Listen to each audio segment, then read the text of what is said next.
Hey, everybody. Hope everyone's doing well, and welcome to the Not Your Preachers podcast. And in this particular segment, I wanted to discuss an interpretation of a particular Bible passage that I have heard throughout my career, and I still hear it today from folks. And it's a very positive spin on this passage. And I'm not quite sure that's the spin folks should be taking on this particular passage. And it's the passage where we find in Acts chapter 26, verse 28, when we hear about King Agrippa having been almost persuaded to become a Christian. In fact, when we think about just this idea in general, many a Christian mind has heard that somber, spiritually heartbreaking chorus of the old hymnal, Almost Persuaded, with, anxiety and despair. And even those outside the commonwealth of the Christian faith, can find in that tune's haunting words the biting consequences of a soul being so near to salvation, only to fall so horribly short.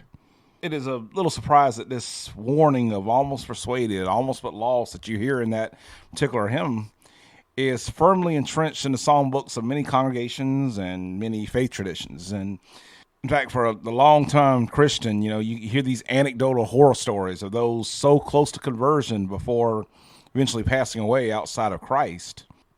And that can give this really frightening, all too real reality to that song's warning. I remember one of my colleagues back, there was a preacher and years back, and I'm not sure if he's still in the ministry, but he had been studying with someone, and he was getting into a deep study, and they were basically studying every week, and he was studying with them to become a Christian. And the person apparently was fairly sick at the time, but they had never quite made that last bit of a turn towards being a Christian, and they passed away. And I just remember him in tears. His hands were right there just on the frames of a door, just in this terrible emotional place, because he felt as if these folks had gotten so close but didn't make it. They were almost persuaded, almost but lost. And that's my own personal experience that I've seen with that story. And there's folks I've studied with in my preacher days, and where they were showing an interest and they just never, to my knowledge, became a Christian there. And so it is one of those very difficult things that preachers deal with, and I think it's Christians as well. But for the astute Bible student, that single passage from the Acts of Apostles I mentioned earlier, Acts 26, verse 28, you can say it gives at least a biblical example of that tragic idea, that almost but lost kind of phenomena. And as I said before, it's the statement of Agrippa, where it's interpreted that he said that he was almost persuaded to become a Christian. In fact, I think from that comment by Agrippa, many a Christian have found both a ready warning to the almost, or the folks who are almost there, but as well an encouragement of the power of the gospel that here even this guy was about on the verge of becoming a Christian. But what I want to talk about and kind of throw out there, and this is by no means just from me, this is something that's been discussed by others as well, is did Agrippa really mean what a lot of Christians have long thought they heard and faith-wise have long read? Has Agrippa offered this frank admission that he was almost ready to become a follower of Christ? Or is he just making a quip, kind of a cynical remark, basically putting a damper on Paul's optimistic fervor? And that'll make more sense as we get into this passage. And because the vein of every good soundbite, I mean, we all love sound bites. Sound bites are basically very often like bumper stickers for your ears. You get that sound bite, that perfect sound bite. I think about, I think it was Lloyd Benson. I think it was some kind of a politician from the state of Texas. I should probably know exactly what he was, but he was in a debate with Dan Quayle, and they were discussing John F. Kennedy, and Lloyd Benson had that wonderfully well-placed, wonderful, biting soundbite of, I knew Jack Kennedy, and you, sir, are no Jack Kennedy. And come to think about it, there may have been a few more words he had in that soundbite, but you get my point. That had to leave a mark, man. That just, the perfect soundbite. I mean, how do you come back from that? And so, soundbites are awesome, but very often what's lost in a soundbite is the context. And what I'm getting at is this particular verse where we hear almost you persuade me to be a Christian. It has taken almost a soundbite kind of feel, I think, with some Christians. But when we get into the context of that particular passage, it might not mean what folks have thought it meant. we find a context that kind of, I think, quickly throws water on such an optimistic reading. Now, what's going on in this particular passage here in Acts 26, and you can see right through verses about 1 to 23 to kind of give you a very, very general rundown, is that Paul is on defense of his very life after he was arrested. So now he finds himself giving a full rundown of his journey from this Pharisee, this persecutor of Christians, onto his dramatic conversion on the Damascus Road, to his persecuted ministry efforts that have happened so far. And what's interesting here and curious here to me is that it's the Roman governor Festus, not Agrippa, whose remark actually begins this whole line of discussion where Paul attempts to kind of elicit a response out of the king. Festus tells Paul, much learning has driven Paul mad. In fact, I've had that said a few times. I've known folks that, they get a little bit too deep into their studies. Folks say, well, much learning. One of my old fellow preachers used to say that when some of us would be deep into our graduate work, and we'd come up with these very, mile deep looks into one text and going in this direction and this direction and this direction. I remember he would say, much learning has driven you mad. And he meant it in a nice way. It was his way of saying this. You're getting too deep into this. You're kind of missing the forest for the trees on this a little bit. And so when Festus, back to our point here, when Festus makes that remark to Paul, much learning has driven you mad, this, I think, is quite possibly, if not likely, an allusion to Paul's well-documented history as a Pharisee. And you see that Acts 26:5, 23:6, Philippians 3:5. Paul, by his own admission, he was rising through the ranks as a Pharisee. He was on this steady climb in his career. And so what Festus may be, I believe, making a remark to that all that training as a Pharisee, it's made you mad, man. You're getting too deep into this, man. You're gone, man. And also, I think Festus, what he says, may have been kind of motivated by the the pageantry of the occasion, because Paul's defense was not only just before an audience of King Agrippa and Bernice, but it was also before this sizable entourage. And you see that in Acts 25, 23, and 26. So whatever the reasoning, Paul's response here and that of Agrippa, I wonder if that may have been motivated by everything that's going on here. Maybe it was the comment that Festus had made, the people that are there. This was not just some little discussion over coffee at coffee shop. They weren't just having this discussion at Starbucks while sipping a latte. There was a lot of folks around on this. Maybe that played a part in this too. See, because up until this little point in this exchange where Paul has basically talked about all the things that have come before his ministry, how he got to that point, his message has been very vague and idiosyncratic. He only offered up his own experiences, his own vision with the post-death Jesus of Nazareth, and this very concise but really vague proclamation of Jesus as the answer to the words of Moses and the prophets. And this is Acts 26:12 through 18, verse 19 and 23. And what's odd, though, to me, is that Paul fails to make specific reference to the actual scriptures that he's alluding to.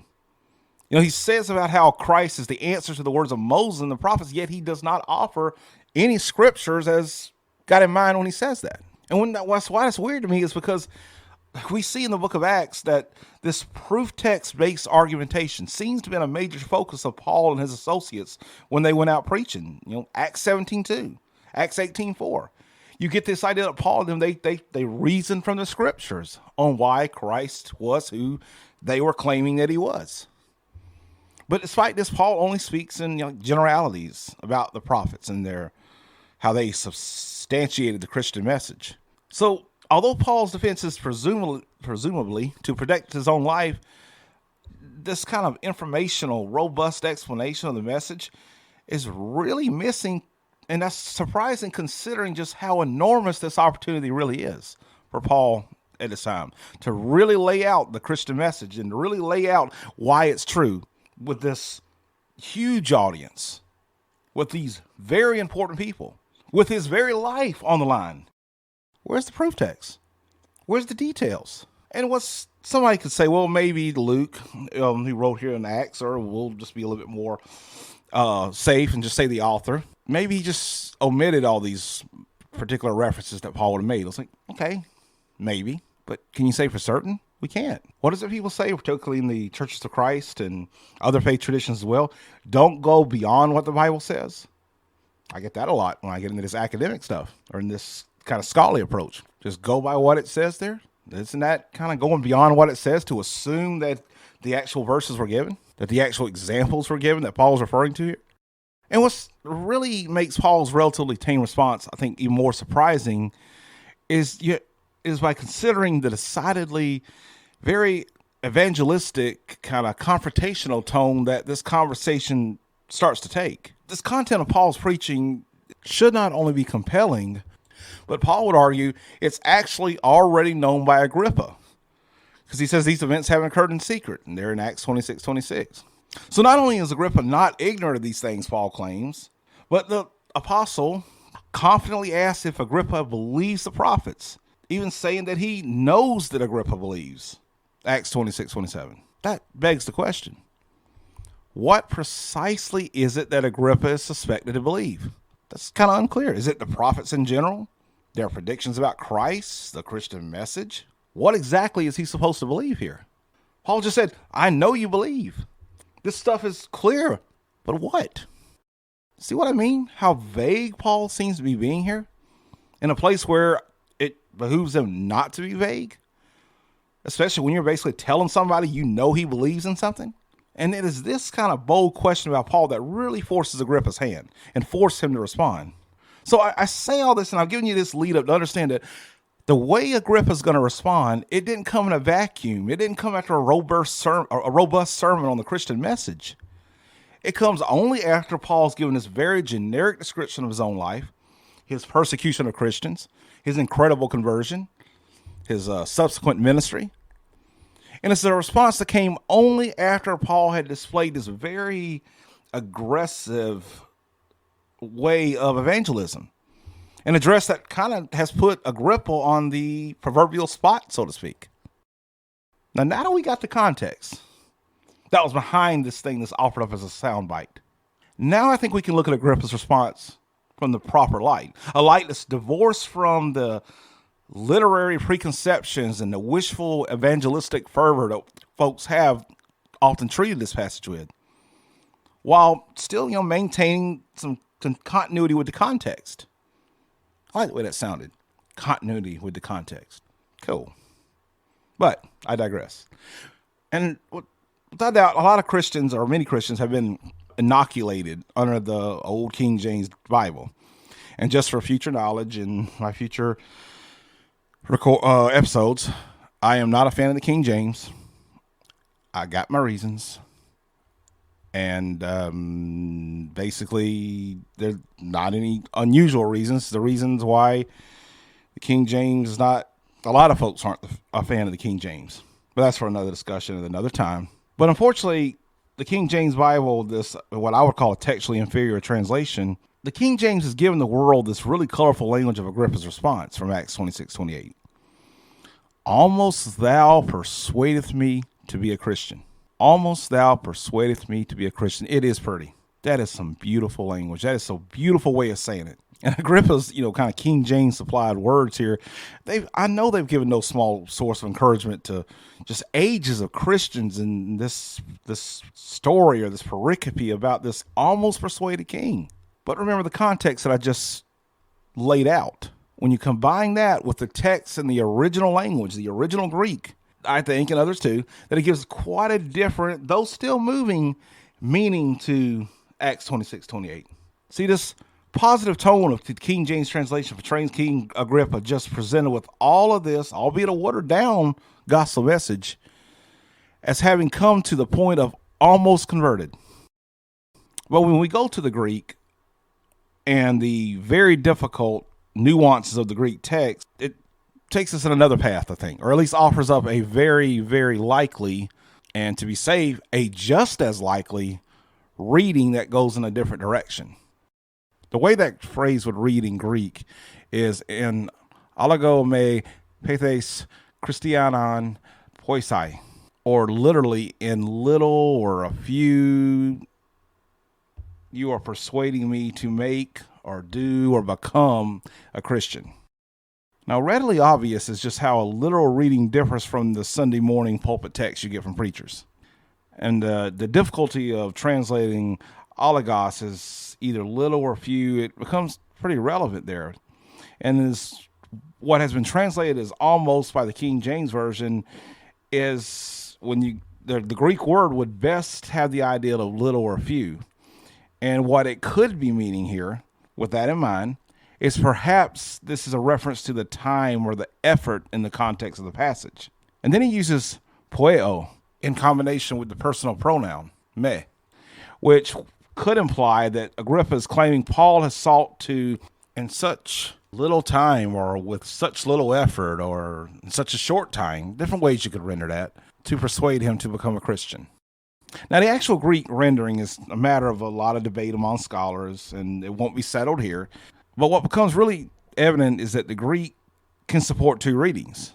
You have the one where is Agrippa stating that in such a short time he is actually being persuaded to be a Christian, the whole almost persuaded part, the traditional way folks have read this. Is he saying, Paul, almost you persuade me. I'm almost there.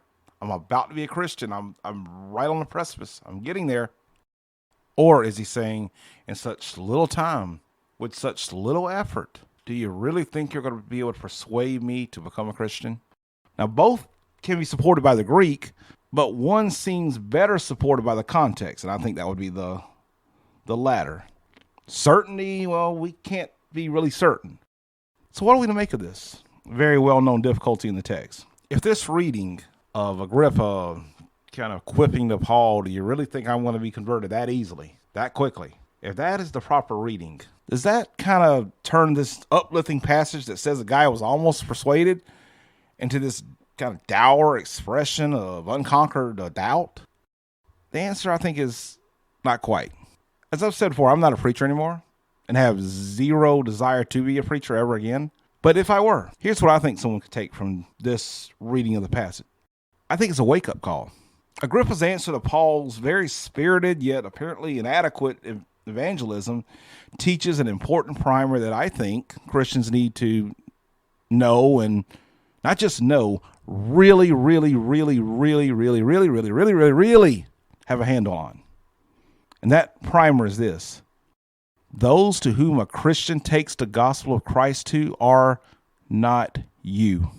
That precious soul who finally gives you a break in the clouds of life to their longtime neighbor or their friend or their coworker to hear about Jesus is not that flat, one-dimensional generality that you see in these evangelism pamphlets or these trite calls by preachers and people at the church, especially as churches are shrinking and shrinking and shrinking. These folks all have different perspectives, different backgrounds, different experiences, different education levels. And yes, it does matter. Different, you name it. Life is more like a kaleidoscope instead of this narrow view that you see depicted by Christians. They're not these flat, cut-out figures. They're not going to respond exactly the way you think they should. And why? Because newsflash, they think differently than you do, perhaps. They see the world differently than you do, perhaps. Religion may not be as important to them as it is to you, perhaps. What it takes to convince them that something is true, especially something that requires the supernatural, that will change their life in every conceivable way if they believe that it's true, if they are convinced that it's true, may be different from yours. Definitely. Perhaps. While Agrippa's status within the Jewish religion and society and all that may have been superficially seemed to make him ripe soil for obeying the gospel of Christ, Agrippa was not Paul. Agrippa was not Barnabas. Agrippa was not you. Agrippa was not me. People need time. Paul needed time. We don't think about this often. Paul, this great apostle, the one who we've just talked about, has been so passionately laying the gospel out for Agrippa. The one who Agrippa seems to me have basically accused of, trying with so little effort, so little time to persuade him to become a Christian. The same apostle was, after all, the former persecutor, turned apostle. And he was as well versed in the Hebrew scriptures as any of his contemporaries. In fact, according to Galatians 1:14, he was exceeding them in Judaism with his firm grasp of the complicated traditions of the Pharisees. He studied at the feet of the prominent teacher Gamaliel. That's who he cut his teeth under. Apparently brought up fully ingrained in the life of the strict Pharisees' teachings concerning the Mosaic law. We see this Acts 22:3, 26:5. They have mention of Gamaliel, Acts 5:34 through 39. In fact, that some of the first martyrs' blood was spilled near a young Paul is not surprising. This was the company that this Pharisee of Pharisees was associated with. And if you want to fact check, you want to Acts 7:58, 23:6. It's no wonder that Paul could say so succinctly that he was truly that quintessential Hebrew of Hebrews, and that in regard to law, he lived as in righteousness and as a Pharisee. Philippians 3:5-6. Only a former Pharisee turned apostle would twice turn. This is just an example. I love this as an example. I've used it so many times, and I'll use it here. Only someone like Paul, who was a former Pharisee who had turned apostle, would twice turn to this obscure passage of the Hebrew scriptures to defend his position on like financial support of those who are preaching and teaching. 1 Corinthians 9:9 and 1 Timothy 5:17-18, where he was quoting Deuteronomy 25:4. This very obscure passage of all the scriptures he could go to. He pulls in this one about ox and grain, only to mind of someone who was not only incredibly well-versed, but totally immersed in the minutiae of the Hebrew scriptures, would appeal allegorically and in, I would argue, a strained manner to that bizarre kind of Jerry Springer variety story of Abram's relationship to Hagar. Why did he do it? To show up the Galatians' faith in the doctrine of justification by faith, Galatians 4:22-31. That the Apostle Paul from Tarsus had his thorough training aptitude in the Hebrew scriptures, it's obvious. Where are you going with that, Chris? That's probably what you're asking. Yet this same Paul still required a supernatural experience on the Damascus Road before he came to overcome his ignorance in persecuting the church. That ignorance he talked about in 1 Timothy 1:13. I've often wondered how many times could tearful followers of Christ have pleaded with Paul when he was a persecutor? This very learned persecutor, this former Pharisee, how many times did they plead with Paul to see the truth that they would say was staring him right in the face just before that expert in the Hebrew scriptures sent them to a martyr's death? That same Paul, whose vicious persecution of the church included him trying to force Christians to renounce Christ. So say, where does that come from? Acts 26:11. He tried to force them to blaspheme. I think that's the most natural way of reading that. He tortured Christians to try to get them to renounce Christ. He had the same Hebrew scriptures right in front of him. The same verses they were probably appealing to defend Christ. The same verses that Paul would later turn to when he himself was preaching Christ. He had them right in front of him. The same scriptures he would use to bring countless souls to faith. Yet that Paul had to be confronted by that very surreal vision or experience he had on the road to Damascus before he came to faith. Paul needed time. Even Paul, who had all that knowledge of the Hebrew scriptures, the same Hebrew scriptures that Christians would use to point to Christ, couldn't see it right away. Paul, he was struck blind. Remember that? When he was on the road to Damascus, he was struck blind for those several days, about the same time or same period of time that Jesus of Nazareth lay in a grave. He was struck blind. I don't think that was an accident or a coincidence. For 3 days, this Pharisee, this guide to the blind, that's what the Pharisees were, guides to the blind, had to come to the realization that he had been blind to the very same scriptures that had enthroned Jesus of Nazareth as the Christ. I often wonder when in Romans 2, when Paul would decry those guides of the blind and talk about the lights in the darkness, that his statement may not have been just pointed outwardly at these supercilious religious hypocrites that he seemed to be speaking about, but inwardly at the old Paul, who had rejected the truth that was staring right at him in the Hebrew scriptures. My point, even Paul needed time. Even Paul needed more than a quick little evangelism pamphlet. Even Paul needed more than you just reading the 5 steps of salvation to someone. Even Paul needed more than a sermon. Paul, how many sermons did Paul hear right before he killed Christians? How many sermons would Paul later give using that same fervor and those same verses right before people tried to kill him who were not convinced? Returning to this thing with Agrippa. Paul, like Agrippa, should have seen the truth. If anyone should have seen it, he should have seen it. But like so many folks, he was blinded by his perspective. I don't think Agrippa's expression was some admission that he was almost persuaded. I think it was this incredulous reaction. And I think the Greek supports that. The context supports that. To the notion that Paul, who had not given him any Bible verses, Paul, who had kind of been so vague, would actually think that he could with so little effort, with so little time, persuade him to become a Christian. Agrippa needed time. Paul needed time. Everyone needs time. And I'm going to say something that I think is very counterintuitive. You're not going to like me at first when I say it. Why? Because you're going to go into theological mind. All the theology is going to come in here. All those quick answers that you've trained yourself to give are going to click in. But hear me out. And then the haterade can come. God needs time. Think about it. God even needs time. And I think Paul alludes to this. For all of this zeal Paul shows in this passage, I think he subtly concedes this very reality, that God needs time. In some of his last words to probably this king who was not almost persuaded, who was instead wondering, do you really think you're going to convince me that quickly, with that little time, with that little effort? Paul says, whether it be a short time or a long time, Paul's prayer to God was that all who heard him that day would come to be as he was, the doubter who would turn to the saving faith of Christ. Acts 26:29. God needed time. Paul was willing to give him that precious time for all to have an opportunity to come to repentance.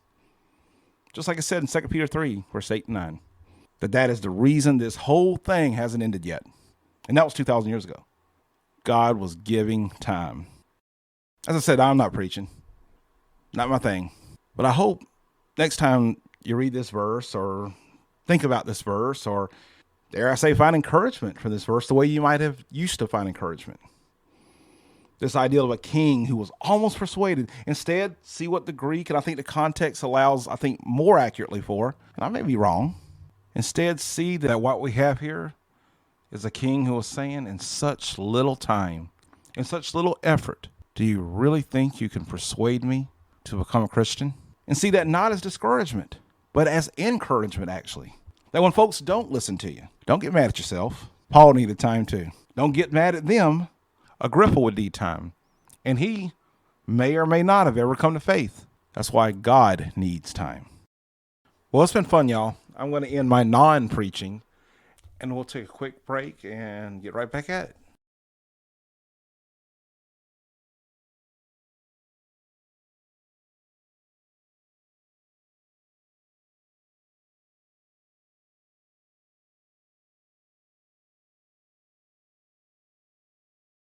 In our second segment, I want to talk about something that we only kind of partially alluded to in our previous segment. And it has to do with this very strange statement that is made to Paul during this Damascus Road experience. And it's one that upon hearing it with our own modern ears, it may not make much sense. And it certainly doesn't make much sense to me. And it has a background in the Greco-Roman world, a very precise background that is being alluded to here, and it gives an extra dimension on Paul's conversion experience. And if we go to the conversion account that we find in the book of Acts, there's really three that you can go to. You go to Acts 9, where we have this third person account as told by the author of Acts. And we also have it in Acts 22, verses 1 to about 21-ish. And in this instance, Paul is talking to a crowd there in Jerusalem. So Acts 9, we have it third person, is kind of narrated as his Damascus Road experience. Acts 22, we have Paul telling people about it. And also in Acts 26, we have Paul telling people about it. And what's interesting is that there's some things that he says in Acts 26 related to his conversion experience that you do not find in the other accounts. In particular, this phrase that he uses. Now, what was that phrase?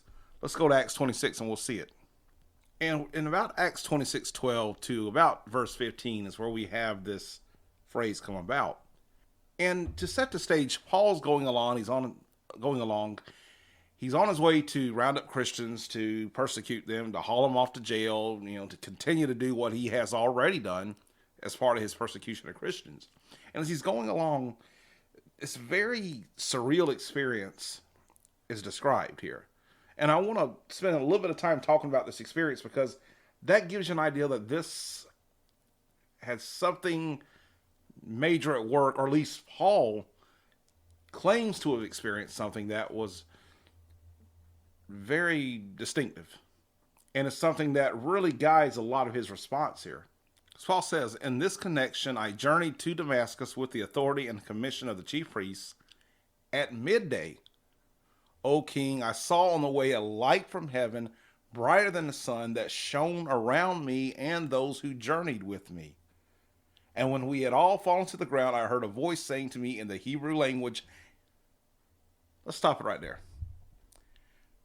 because I want to set this scene a little bit, because Paul goes through great efforts here, at least subtle efforts here, to really let us know what was going on here. And remember, he's telling this to the folks there in Acts 26 to really give them an idea of what it was that made him turn from the path he was taking to this dramatic change.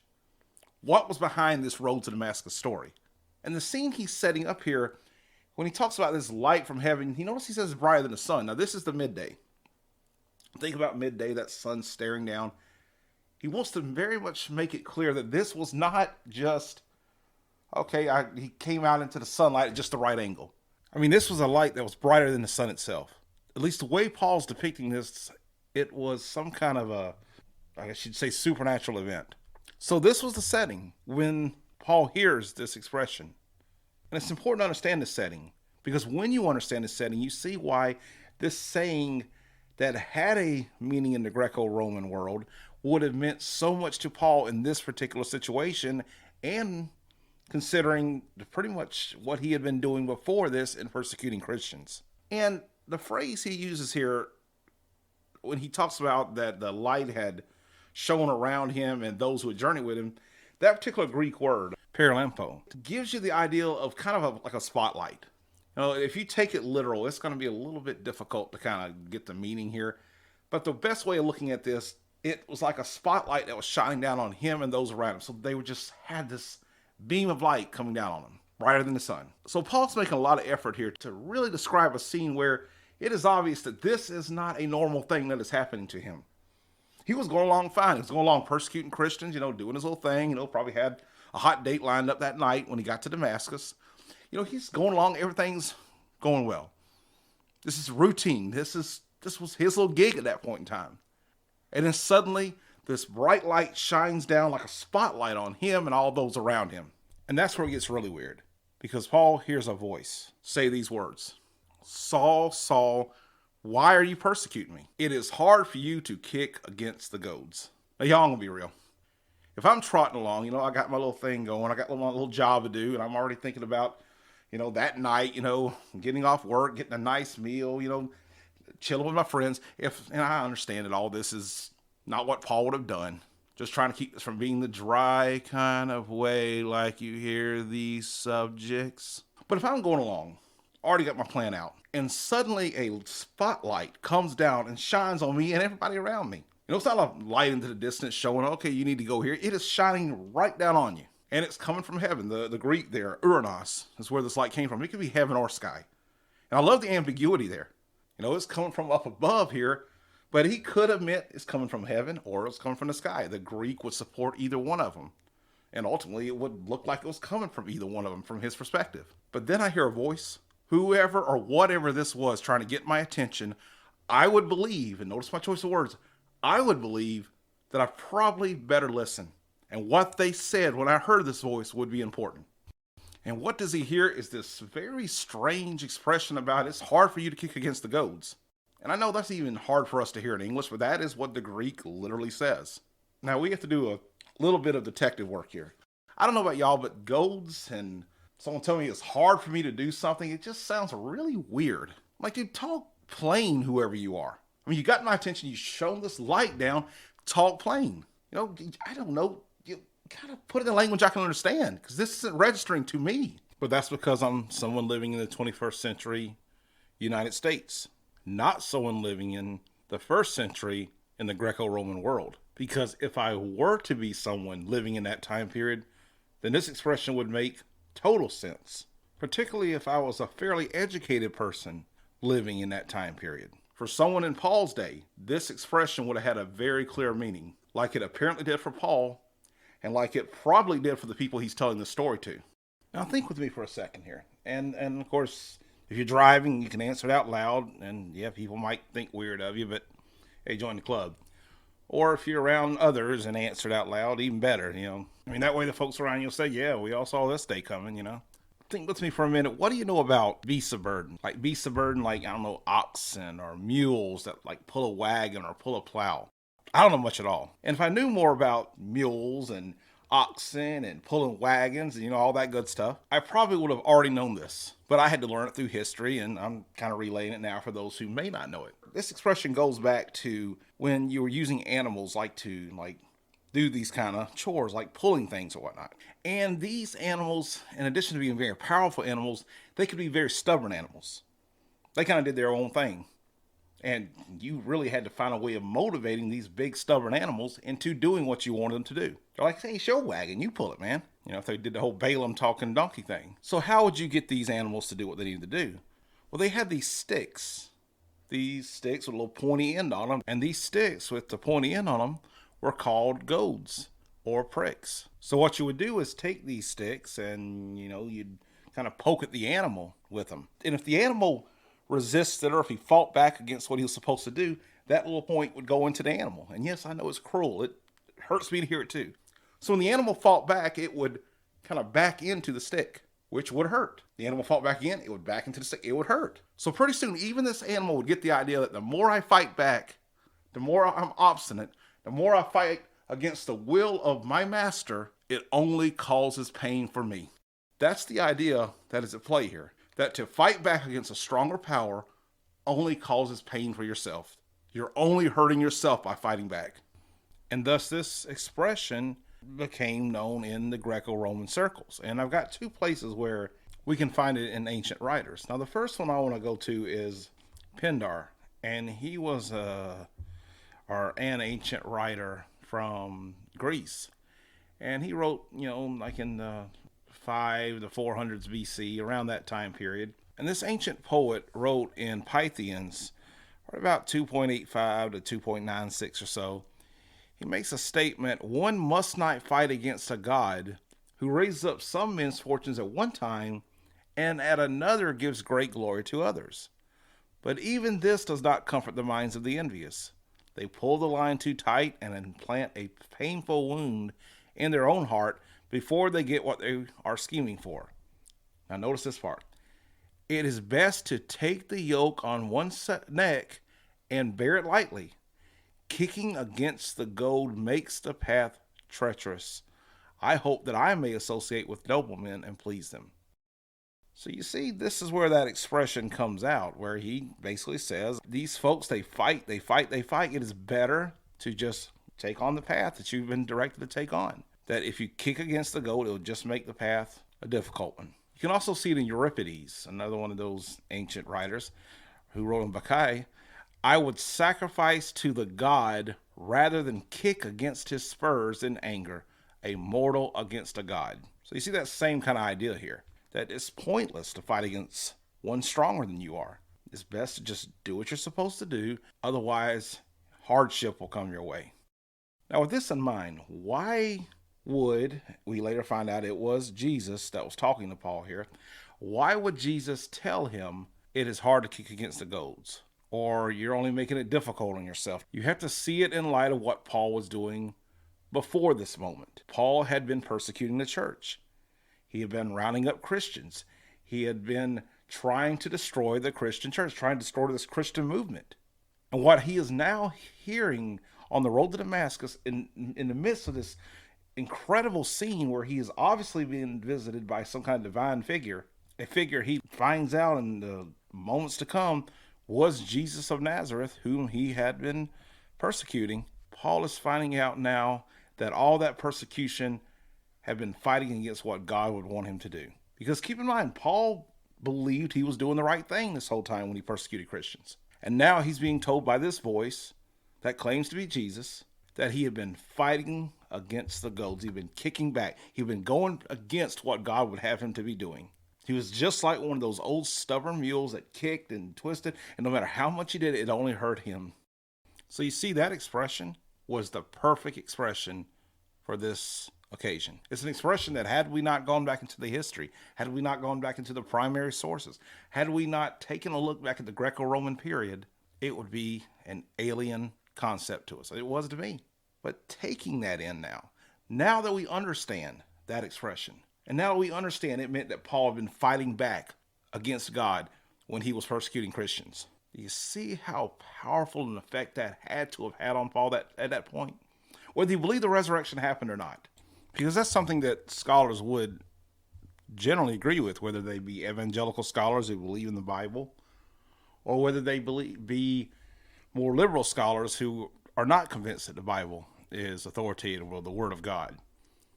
They can both agree that on the road to Damascus, something happened with Paul. Some kind of experience came along that he perceived as an experience with the resurrected Christ. That is undeniable, historically, that Paul had some kind of experience. Now, was it a subjective experience, something in his own head that was dependent on his own mind's reality? Or was it an objective experience that really did happen, that happened in everyone's reality? Well, that depends on the scholar you talk to and which particular bin they go. And that brings up the question that I want to end with on this particular passage, or this particular expression that we've been looking at here in this segment. Did Paul really hear this particular saying said to him by this voice during his conversion experience? Perhaps. Does that prove it's from Jesus? Not necessarily. It could have been something in his own head. It could have been his own psyche acting out.